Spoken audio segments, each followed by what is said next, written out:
Hello കൂട്ടുകാരെ, നമസ്കാരം. മിക്സീസ് വേൾഡിലേക്ക് എല്ലാവർക്കും സ്വാഗതം.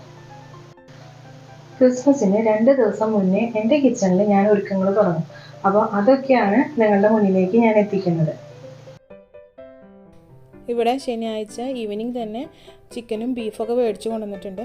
അപ്പോൾ അതിലേക്കുള്ള മസാലയുടെ പ്രിപ്പറേഷനാണ് കാണിക്കുന്നത്. ഒരു പാൻ എടുത്തിട്ട് അതിലേക്ക് 2 ടീസ്പൂൺ മല്ലിപ്പൊടി, 1 ടീസ്പൂൺ മഞ്ഞൾപ്പൊടി, 1.5 ടീസ്പൂൺ നിറച്ച് തന്നെ മുളക് പൊടി, പിന്നെ 1 ടീസ്പൂൺ ഗരം മസാല, ഇത്രയും സാധനങ്ങൾ ഇട്ടിട്ട് ചൂടാക്കി നന്നായിട്ട് അതിൻ്റെ പച്ചമണം മാറുന്നത് വരെ ഒന്ന് വഴറ്റിയെടുക്കണം. അതിൽ എണ്ണയൊന്നും ഒഴിക്കരുത്, അങ്ങനെ ഒന്ന് വഴറ്റിയെടുക്കണം. ഞാനിവിടെ 2 കിലോ ബീഫാണ് മേടിച്ചിരിക്കുന്നത്. 2 കിലോ ബീഫിലേക്ക് ഈ മസാല വളരെ കുറവാണ്. പക്ഷേ ഞാൻ സാധാരണ ചെയ്യാറ് ഇതിങ്ങനെ വേവിച്ച് വെക്കും. അതിന് ശേഷം അതിൽ നിന്ന് പോർഷൻസായിട്ട് തിരിച്ച് ഫ്രിഡ്ജിലേക്ക് വയ്ക്കും. അത് ആവശ്യത്തിന് ഓരോ സമയത്ത് ആവശ്യത്തിനനുസരിച്ച് ഓരോ പോർഷൻസ് എടുത്തിട്ട് കറി വയ്ക്കും. അപ്പോൾ അതിനനുസരിച്ചുള്ള മസാലകൾ വീണ്ടും ചേർക്കും. ഇത് നന്നായിട്ട് മൂത്ത് വന്നിട്ടുണ്ട്. ഞാൻ തീ ഓഫ് ചെയ്തു. ഇനി അതെങ്ങനെയാണ് മിക്സ് ചെയ്യാമെന്ന് കാണാം. ഇവിടെ ഞാൻ 2 സവാള, കുറച്ച് കറിവേപ്പില, അതുപോലെ തന്നെ 2 നാടൻ പച്ചമുളക്, അത് അത്യാവശ്യം നല്ല എരിവുള്ളതാണ്, പിന്നെ ഇഞ്ചി വെളുത്തുള്ളി ചതച്ച് വെച്ചിട്ടുണ്ട്, പിന്നെ കുറച്ച് പപ്പായയുടെ കഷ്ണമാണ് ഞാൻ എടുത്തു വെച്ചിരിക്കുന്നത്. ഇറച്ചി പെട്ടെന്ന് വെന്ത് കിട്ടാൻ വേണ്ടിയിട്ടാണ്.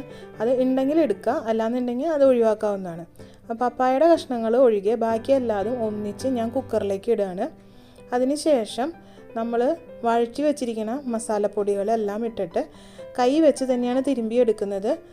നന്നായിട്ട് മിക്സ് ചെയ്തെടുക്കണം. അപ്പോൾ കൈ നീറുകയോ പുകയോ ചെയ്യാണ്ടിരിക്കാനായിട്ട് കുറച്ച് വെളിച്ചെണ്ണ ഞാൻ കയ്യിലെടുത്തതിന് ശേഷമാണ് അത് ചെയ്യുന്നത്. അതിലേക്ക് ആവശ്യത്തിന് ഉപ്പും കൂടി ഇടുന്നുണ്ട്. എന്നിട്ട് നല്ലപോലെ കൈ വെച്ച് തന്നെ മിക്സ് ചെയ്തെടുക്കണം. പിന്നെ കുരുമുളക് പൊടി ആവശ്യമുള്ളവർക്ക് ഇടാം. ഞാൻ കുറച്ച് കുരുമുളക് പൊടി ഇതിലേക്ക് ഇട്ടിട്ടുണ്ട്. ഇത് കൈ വെച്ച് തന്നെ മിക്സ് ചെയ്യുന്നതാണ് ഏറ്റവും നല്ലത്. ഇനി കൈ വെച്ച് മിക്സ് ചെയ്യാൻ ഇഷ്ടമില്ലാത്തവരാണെങ്കിൽ കയ്യിൽ അല്ലെങ്കിൽ സ്പൂണോ എന്തെങ്കിലും യൂസ് ചെയ്യാം. പക്ഷേ കൈ വെച്ച് മിക്സ് ചെയ്യുന്ന അത്രയും നന്നായിട്ട് മറ്റുള്ളത് വെച്ച് മിക്സ് ചെയ്ത് കഴിഞ്ഞാൽ കിട്ടില്ല. ഇത് നന്നായി മിക്സ് ചെയ്തതിന് ശേഷം നമ്മളിതിലേക്ക് മീറ്റ് ഇട്ടിട്ട് കൈ കൊണ്ട് തന്നെയാണ് മിക്സ് ചെയ്തെടുക്കുന്നത്. ഇത് കൈ വെച്ച് മിക്സ് ചെയ്യുമ്പോൾ ആ സവാളയിൽ നിന്ന് വെള്ളം അതിലേക്ക് മിക്സായി വരും. പിന്നെ ഇങ്ങനെ ചെയ്ത് കഴിഞ്ഞാൽ ജസ്റ്റ് ആവി വന്ന് കഴിയുമ്പോൾ തന്നെ വീടിൻ്റെ ഉള്ളിലൊക്കെ നല്ല സ്മെല്ല് വരും. ഇതുപോലെ കൈ വെച്ച് തന്നെ മീറ്റ് ഇട്ടതിന് ശേഷം നന്നായിട്ട് മിക്സ് ചെയ്ത് പിടിപ്പിക്കണം. എന്നിട്ട് ഇത് അടുപ്പത്ത് വെച്ച് ഒരു 1-2 വിസിൽ, എൻ്റെ ഇതിൽ കുക്കറിന് ഒരു 2 വിസിൽ അടിച്ചാൽ തന്നെ നന്നായിട്ട് മീറ്റ് വെന്ത് കിട്ടും. പിന്നെ മീറ്റിൻ്റെ പാകം നോക്കിയിട്ട് നിങ്ങൾ അതിനനുസരിച്ച് ചെയ്യുക. ഒരു 1/2 ഗ്ലാസ് വെള്ളം ഞാൻ ഇതിലേക്ക് ഒഴിക്കുന്നുണ്ട്. ഇല്ലയെന്നുണ്ടെങ്കിൽ കുക്കറിൽ ചിലപ്പോൾ അടി പിടിക്കും. അതുകൊണ്ട് ഞാൻ 1/2 ഗ്ലാസ് വെള്ളം ഒഴിക്കുന്നുണ്ട്. മീറ്റിൽ നിന്ന് കുറച്ച് വെള്ളമൊക്കെ വരും. ഇതുപോലെ എന്തെങ്കിലും ഫെസ്റ്റിവലൊക്കെ വരുമ്പോൾ ഞാൻ മാത്രമല്ല കേട്ടോ, എനിക്ക് ഹെൽപ്പിന് മക്കളും ഏട്ടനും ഒക്കെ ഉണ്ടാവും. ബീഫ് വേവുന്ന നേരം കൊണ്ട് നമുക്ക് ചിക്കനിൽ മസാല പുരട്ടാം. 2.5 കിലോ ചിക്കനാണ് എടുത്തിരിക്കുന്നത്. അതിലേക്ക് മഞ്ഞൾപ്പൊടി, 1.5 ടീസ്പൂൺ മുളക് പൊടി, പിന്നെ ഗരം മസാല, ഉപ്പ്, അത്ര ഇട്ടിട്ട് നമുക്ക് നന്നായിട്ടത് മിക്സ് ചെയ്തെടുക്കണം. പിന്നെ ഇതിലേക്ക് 2 ടീസ്പൂൺ വിനാഗിരി ഞാൻ ഒഴിക്കുന്നുണ്ട്. ചെറുനാരങ്ങ നീരുണ്ടെങ്കിൽ അത് ഒഴിക്കുന്നതായിരിക്കും കുറച്ചും കൂടി നല്ലത്. എന്നിട്ട് നന്നായിട്ട് മിക്സ് ചെയ്യുക. ഇത് മിക്സ് ചെയ്തിട്ട് ഞാൻ ഫ്രിഡ്ജിലേക്ക് വെക്കാനാണ്. നമ്മൾ ക്രിസ്മസിന് നൊയമ്പ് എടുക്കുന്നത് കൊണ്ട് തന്നെ ക്രിസ്മസിൻ്റെ അന്നേ നമ്മൾക്ക് ഇത് കഴിക്കാൻ പറ്റുള്ളൂ. അപ്പോൾ ഇത് പ്രിപ്പയർ ചെയ്യുമ്പോൾ രുചിയൊന്നും നോക്കാൻ പറ്റില്ല. അതുകൊണ്ട് തന്നെ എല്ലാ മസാലകളും വളരെ കുറച്ചാണ് ഞാൻ ഇടുന്നത്. അത് പ്രിപ്പറേഷൻ്റെ സമയത്ത് മാത്രമേ കറക്റ്റായിട്ട് എടുക്കുകയുള്ളൂ. പിന്നെ ഇത് കബാബ് ഉണ്ടാക്കാൻ വേണ്ടിയിട്ടാണ്. അതിൽ ഈ ഫാറ്റ് ഉള്ള പീസുകളും ഞാൻ അതിലിട്ടിട്ടുണ്ട്. അപ്പോൾ വറക്കുമ്പോൾ നമുക്ക് അധികം എണ്ണ യൂസ് ചെയ്യേണ്ടി വരില്ല. ഇതിലേക്ക് മഞ്ഞൾപ്പൊടി, അതുപോലെ തന്നെ കുറച്ച് മുളക് പൊടി, പിന്നെ ഇഞ്ചി വെളുത്തുള്ളി പേസ്റ്റ് ഞാൻ ഇടുന്നുണ്ട്. അത് ഒരു ടീസ്പൂൺ മതിയാവും. ഇത്രയും ഇതിലേക്ക് ഒരു 3/4 കിലോളം ഇതുണ്ടാവും ഈ മീറ്റ്. പിന്നെ ഇതിലേക്കും കുറച്ച് വിനാഗിരി ഒഴിച്ചിട്ട് നന്നായിട്ട് മിക്സ് ചെയ്ത് വയ്ക്കുന്നുണ്ട്. ഇത് രണ്ടും ഞാൻ ഫ്രീസറിലേക്ക് കയറ്റി വയ്ക്കും. പിന്നെ മസാലപ്പൊടി ആവശ്യമുണ്ടെങ്കിൽ മാത്രം ഇതിലിട്ടാൽ മതി. കബാബ് ആകുമ്പോൾ ഇതിലേക്ക് മസാലപ്പൊടിയുടെ ആവശ്യം അത്രയ്ക്കില്ല. ഇത് ഓരോ പോർഷൻസായിട്ട് തരം തിരിച്ചിട്ട് ഒന്നുകിൽ സിപ്ലോ കവറിലോ അല്ലെങ്കിൽ കണ്ടെയ്നറുകളിലോ ആക്കിയിട്ട് ഫ്രീസറിൽ വെക്കുകയാണ് ചെയ്യുക. അതിൻ്റെ ആവശ്യ സമയത്ത് നമ്മൾ ആ ഒരു കണ്ടെയ്നർ മാത്രം എടുക്കും. സൺഡേ മോർണിംഗിൽ തന്നെ ഞാൻ 1.5 കിലോ അരി വെള്ളത്തിലിട്ടിട്ടുണ്ടായിരുന്നു വെള്ളയപ്പത്തിന് വേണ്ടിയിട്ട്. അത് കഴുകി വെച്ചിരിക്കുന്നതാണ്. പിന്നെ കൂർക്ക വെള്ളത്തിലിട്ടിട്ടുണ്ട് നമുക്ക് ബീഫിലേക്ക് വേണ്ടിയിട്ട്. അതുപോലെ തന്നെ ബീഫും ചിക്കനും എല്ലാം എടുത്ത് പുറത്ത് വെച്ചിട്ടുണ്ട്. അതിൻ്റെ പ്രിപ്പറേഷൻസ് സ്റ്റാർട്ട് ചെയ്യണം. പിന്നെ വട്ടയപ്പത്തിന് അരയ്ക്കാനുള്ള കുറച്ച് ചോറ് എടുത്ത് വെച്ചിട്ടുണ്ട്. അതോടൊപ്പം തന്നെ നമുക്ക് കേക്കിൻ്റെ ഓർഡറുകളുണ്ട്. അപ്പോൾ കേക്കും അടുപ്പത്തിരിക്കുന്നുണ്ട്. അന്ന് ഉച്ചക്കേലേക്കുള്ള ലഞ്ചിനുള്ള പരിപാടികളും നടക്കുന്നുണ്ട് ഇതിൻ്റെ ഇടയിൽ. അപ്പോൾ നമുക്കിനി വട്ടയപ്പത്തിനുള്ളത് അരയ്ക്കാം. ഇത് തേങ്ങ ചിരകി വെച്ചിട്ടുണ്ട്. ഞാൻ വട്ടയപ്പത്തിന് തേങ്ങയും അതുപോലെ തന്നെ പശുമ്പാലും എടുക്കും. പിന്നെ തേങ്ങ വെള്ളം ഉണ്ട് എന്നുണ്ടെങ്കിൽ അത് എടുക്കും, ഇല്ലെങ്കിൽ അത് വേണ്ട. പാല് നിർബന്ധമൊന്നുമില്ല, പക്ഷേ ഞാൻ ഒഴിക്കാറുണ്ട്. 1 ഗ്ലാസ് പാലെങ്കിലും ഞാൻ എടുക്കാറുണ്ട്. അപ്പോൾ ആവശ്യത്തിന് ചോറാണ് ഞാൻ എടുക്കുന്നത്. കപ്പി കാച്ചുന്ന പരിപാടിയല്ല. ചോറ്, അതിലേക്ക് തേങ്ങ, പിന്നെ തേങ്ങാവെള്ളം ഇത്ര ഇട്ടിട്ട് അരയ്ക്കുന്നുണ്ട്. അത് കഴിഞ്ഞിട്ട് നമ്മൾ പിന്നെയും അരി എടുക്കും. അരിയും അതുപോലെ തന്നെ തേങ്ങ ചിരകിയത്, പഞ്ചസാര, പിന്നെ ഏലക്കായ, അങ്ങനെ എല്ലാം ഇട്ടിട്ട് അരച്ച് നന്നായിട്ട് മിക്സ് ചെയ്തിട്ട് വെക്കും.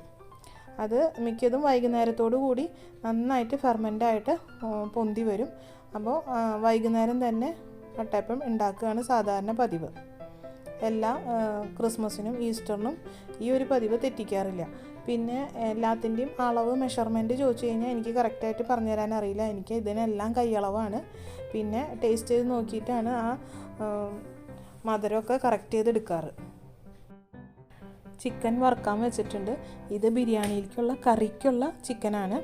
അതോടൊപ്പം തന്നെ ഇപ്പുറത്ത് ബീഫിലേക്കുള്ള കൂർക്ക ഞാൻ ക്ലീൻ ചെയ്തെടുക്കുന്നുണ്ട്. എല്ലാം കൂടി ഒന്നിച്ച് തന്നെയാണ് ഇനിയുള്ള പരിപാടികളെല്ലാതും.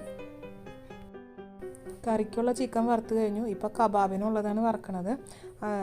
അത് വറുത്ത് വെച്ചിട്ടുണ്ട്. അതുപോലെ തന്നെ തൊട്ടപ്പുറത്ത് കുക്കറിൽ കൂർക്ക ഞാൻ ഇട്ടിട്ടുണ്ട്.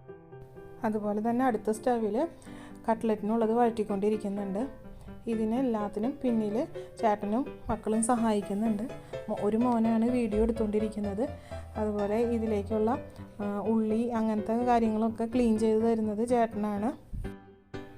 പിന്നെ എൻ്റെ മക്കൾ തീരെ കുഞ്ഞായിരിക്കുമ്പോൾ സാന്താക്ലോസ് അപ്പൂപ്പൻ വന്നിട്ട് ഞങ്ങൾക്ക് ഗിഫ്റ്റ് തന്നില്ല എന്നും പറഞ്ഞിട്ട് പിണങ്ങിയിരിക്കാറുണ്ട്. അപ്പം ഞാൻ സാധാരണ എന്താ ചെയ്യാന്ന് വെച്ച് കഴിഞ്ഞാൽ അവരറിയാതെ തന്നെ എന്തെങ്കിലും ഗിഫ്റ്റ് മേടിക്കും. എന്നിട്ട് രാത്രി അവർ ഉറങ്ങുമ്പോൾ അവരുടെ സൈഡിൽ കൊണ്ടുവന്ന് വെക്കും. രാവിലെ എണീക്കുമ്പോൾ ഭയങ്കര സന്തോഷമായിരിക്കും.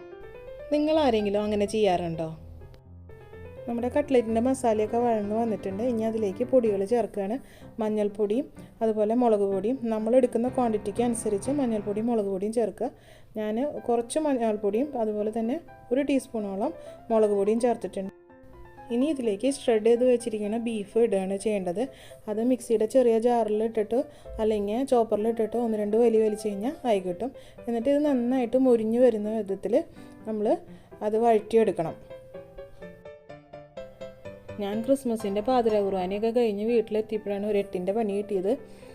നമ്മുടെ വട്ടയപ്പത്തിൻ്റെ മാവൊക്കെ ഫെർമെൻ്റായിട്ട് നിറഞ്ഞ് നിൽക്കുന്നുണ്ടായിരുന്നു. അപ്പം ഞാൻ പിന്നെ ആ നേരത്ത് തന്നെ അത് ഉണ്ടാക്കാൻ നിന്നു. അല്ലെങ്കിൽ അത് പുളിച്ച് ആ മാവ് നന്നായിട്ട് വരില്ല പിന്നെ വട്ടയപ്പം ഉണ്ടാക്കി കഴിഞ്ഞാൽ. അപ്പോൾ എന്തായാലും അത് ഉണ്ടാക്കാൻ നിൽക്കണം. അതുകൊണ്ട് തന്നെ അപ്പുറത്തെ സ്റ്റൗവിൽ ഞാൻ ബീഫിൻ്റെ കറിയും കൂടി റെഡിയാക്കാൻ വെച്ചു. ബാക്കി എല്ലാവരും വീട്ടിൽ ഉറങ്ങാൻ പോയിട്ടുണ്ട്. ഞാൻ മാത്രം ഇങ്ങനെ ഇരിക്കുകയാണ്. ഇത് 25th മോർണിംഗിൽ ഞങ്ങളുടെ ബ്രേക്ക്ഫാസ്റ്റാണ്. ഇത് ഞാൻ തട്ടിഡ്ലി ഉണ്ടാക്കുന്ന ആ പാത്രത്തിലാണ് ഉണ്ടാക്കിയത്. അപ്പോൾ ഒരേ സമയം തന്നെ 6 എണ്ണം ഉണ്ടാക്കിയെടുക്കാം. അപ്പോൾ വേഗം ഉണ്ടാക്കി കഴിക്കണമല്ലോ എന്ന് വിചാരിച്ചിട്ട് ചെയ്ത പരിപാടിയാണ്. പുലർച്ചെ ഉണ്ടാക്കുന്നത് കൊണ്ട് തന്നെ ഇത് ശരിക്കും നമ്മൾ പ്ലേറ്റിൽ വെച്ചിട്ട് നാട്ടിലൊക്കെ ഉണ്ടാക്കുന്ന പോലെ വലിയതായിട്ട് നല്ല സോഫ്റ്റായിരുന്നു കേട്ടോ. നല്ല സോഫ്റ്റും സ്പഞ്ചി ആയിട്ടുള്ള നല്ല വട്ടയപ്പമായിരുന്നു. നല്ല ടേസ്റ്റും ഉണ്ടായിരുന്നു. ഇതെല്ലാം ഉണ്ടാക്കി കഴിഞ്ഞ് കിടക്കാൻ ലേറ്റ് ആയതുകൊണ്ട് തന്നെ രാവിലെ എണീക്കാനും കുറച്ച് ലേറ്റായിപ്പോയി. പിന്നെ എല്ലാം ഉണ്ടാക്കി കഴിഞ്ഞതുകൊണ്ട് കുഴപ്പമുണ്ടായില്ല. ഇത് ഞാൻ ഉണ്ടാക്കിയ കേക്ക് തന്നെയാണ്. ഡേറ്റ്സിൻ്റെ കേക്കാണ്. സാധാരണ ഞാൻ എല്ലായ്പ്പോഴും കേക്കുകളൊക്കെ വീട്ടിൽ തന്നെയാണ് ഉണ്ടാക്കാറ്. എല്ലാ ഫംഗ്ഷനുള്ള കേക്കുകളും ഞങ്ങൾ വീട്ടിൽ തന്നെയാണ് ഉണ്ടാക്കാറ്. അപ്പോൾ നല്ല സോഫ്റ്റ് ആൻഡ് സ്പഞ്ചി ആയിട്ട് തന്നെ കിട്ടിയിട്ടുണ്ടായിരുന്നു കേക്ക്. ഡേറ്റ്സിൻ്റെ കേക്കാണ്. ഇതാണ് ഞങ്ങളുടെ രാവിലത്തെ ഫുഡ്. ബീഫും കൂർക്ക ഇട്ടിട്ട് വെച്ച ബീഫ് കറിയും അതുപോലെ തന്നെ വട്ടയപ്പവും. ഇത് ചിക്കൻ കറിയിലേക്കുള്ള മസാല വഴറ്റുന്നതാണ്. ഞാൻ ബിരിയാണി റൈസും അതുപോലെ ചിക്കൻ കറിയും സെപ്പറേറ്റ് ആയിട്ടാണ് ഉണ്ടാക്കിയിരിക്കുന്നത്. അപ്പുറത്ത് ബിരിയാണിക്കുള്ള വെള്ളം തിളപ്പിക്കാൻ വെച്ചിട്ടുണ്ട്. പിന്നെ ഇത് ബിരിയാണിയിലേക്കുള്ള പിസ്തയ്ക്ക് അരിഞ്ഞു വെച്ചിരിക്കുന്ന സവാളയാണ്. ഇത് ചിക്കൻ്റെ മസാല ഏതാണ്ട് റെഡി ആയിട്ടുണ്ട്. ഓരോന്നോരോന്നായിട്ട് കാണിക്കാനായിട്ട് അന്നത്തെ ദിവസം ഭയങ്കര തിരക്കായിരുന്നു. അപ്പോൾ ഡീറ്റെയിൽ ആയിട്ട് ഒന്നും കാണിക്കാൻ പറ്റില്ല. കുറച്ച് ഭാഗങ്ങളെ ഞാൻ എടുത്തിട്ടുള്ളൂ. ചിലത് മിസ്സായി പോയിട്ടുമുണ്ട്. ഞങ്ങൾക്ക് ലഞ്ചിൻ്റെ സമയത്ത് ഗസ്റ്റും ഉണ്ടായിരുന്നു, അതുകൊണ്ട് പല വീഡിയോസും മിസ്സായിട്ടുണ്ട്. പിന്നെ ചിക്കൻ കറി ഏതാണ്ട് റെഡി ആയിട്ടുണ്ട്. ഇപ്പുറത്ത് കട്ട്ലറ്റ് ആക്കുന്നുണ്ട്. അതുപോലെ തന്നെ ബിസ്തയ്ക്കുള്ളത് 3/4 ഭാഗവും വറുത്ത് കഴിഞ്ഞു. ഇത് ലാസ്റ്റ് പോർഷനാണ്. ഞാൻ മുന്തിരിയും അതുപോലെ തന്നെ ബദാമും വറുത്ത് വെച്ചിട്ടുണ്ട് അതിൻ്റെ കൂട്ടത്തിൽ തന്നെ. ഗസ്റ്റ് ഉള്ളത് കൊണ്ട് തന്നെ ലഞ്ചിൻ്റെ സമയത്ത് എനിക്ക് വീഡിയോ എടുക്കാൻ പറ്റിയിട്ടില്ല. അതിന് ശേഷം സെറ്റ് ചെയ്ത് ഞാൻ എടുത്ത വീഡിയോസാണ്. പിന്നെ എല്ലാവർക്കും എൻ്റെ വീഡിയോസ് ഇഷ്ടപ്പെട്ടു എന്ന് വിചാരിക്കുന്നു. വീഡിയോ ഇടാനായിട്ട് കുറച്ച് ലേറ്റായി. എങ്കിലും എല്ലാവർക്കും ഹാപ്പി ക്രിസ്മസ്.